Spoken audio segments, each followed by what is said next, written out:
Okay, if you're like me and you like tinkering with electronics and speakers and you've bought a WEAH D234 two-way crossover and you're wondering how it's to be wired up because there's no diagrams on the internet, then you've come to the right place. Basically, the inductor, they develop magnetic fields and they change the flow of current and increase impedance with frequency. What that means is normally you've got 8 ohm speakers, every dummy knows that.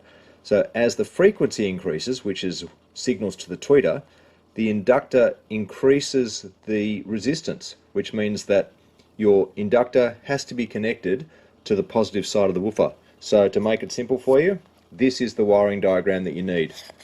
You've got negative and positive in, so I'll just draw those on here.